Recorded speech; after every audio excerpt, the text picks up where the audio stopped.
Hello, this is Brandon Easton, the principal of Ely Elementary School, and today we are going to do a tutorial video about packing up your classroom. So today I have the pleasure of meeting with Tim and Chuck from Midwest Moving. Good morning, everyone. We just want to give you some tips and talk to you a little bit about what you're going to be using to pack and prepare for the upcoming move. So along with the crates that we talked about, there is another unit for packing that we'll be using. This is called a pop-up tote. Some of you will be getting these for the move. Pop-up tote, the main difference is obviously it's corrugated as opposed to plastic. It pops out nice and easy like this. So again, no tape is necessary with this box. And again, much like the crates, you can load these up. Now, you have to be conscious of the fact when you're loading them, these get a little bit heavy. So make sure when you pack them, there's no wheels with them. You pack them in a place that you're not going to have to try and pick them up and move them yourself. Our teams will come in and retrieve these boxes in your classroom or your space from wherever they are. So if you're packing these next to a shelf, as Tim's packing here, you want to be close and make sure that once you close it up, you can slide it over and stack it, and it stays close to where your original packing space is. Just like everything else in the move, whether it's an item or a plastic tote, you want to put a label on it. So again, label with either your room number or your name on it.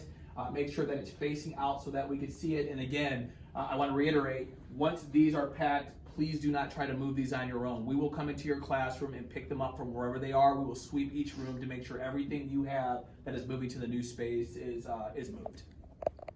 And then, Chuck, quick question. So you talked about the packing the boxes. What about items like this that teachers have that won't obviously fit in a box like this? How should teachers handle items like this? Great question. So items like this, depending on the size, the rule is if it's too big for a crate, just label it and we'll get it moved.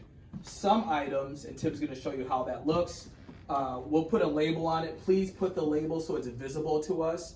Know that our teams will not move an item. It won't get moved unless there's an identifying label on it.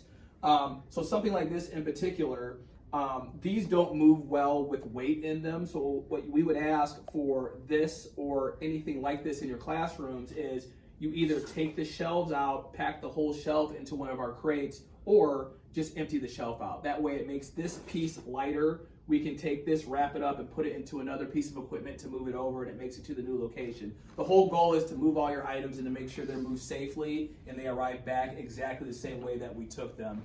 Some other examples of items that are good to go already or maybe too big. If you have items in your classroom that are already packed in containers, please do not repack them. We can move these. You just, again, slap a label on it. We'll come in, grab it and go, and it'll be waiting for you in your new location.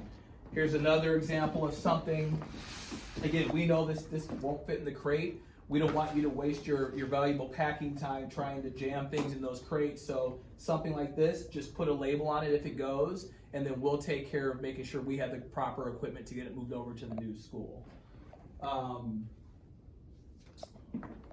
Okay, so we gave you guys a tutorial about how to pack up your classrooms with the boxes and the different crates of what can and cannot go. Now we want to give you guys a little rundown of those big ticket items of some of the things that you guys want to take, and we just want to make sure that we're answering those questions. So first up, the item that everyone wants to know about is this easel. May I take my easel out of my classroom and take it to the new building? No, the teachers are all going to be getting new easels. We sent a survey out where you selected which easel you preferred, and that's what will go into the new buildings. Awesome. So don't worry about your old one. We're getting you guys brand new ones.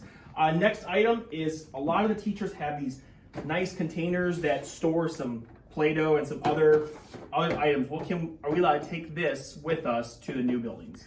Those carts may go to the new buildings. Just like Chuck said, we want to empty them and clean those out before they're moved. As long as they're in good shape, those can go to the new buildings. Awesome.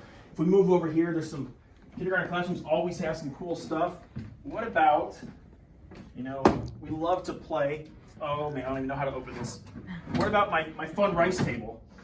No, no furniture is permitted unless we've given specific approval. Something like the rice table is not going to the new building. Okay. Same as this easel I see here and those wooden shelves over there. What about our play area, our cook station, and our wash, and our our stove and all this fancy stuff. So those are not going. We are getting new kitchenettes for certain grade levels, and we'll indicate those to staff in And I this think one of video. the most important questions, fans, because it gets hot. No, we have air conditioning. No, So okay, so you hear that? So I know, especially at Ely, we have had no air conditioning in probably all the buildings, so don't worry about your box fans. Take those home. You do not need those anymore.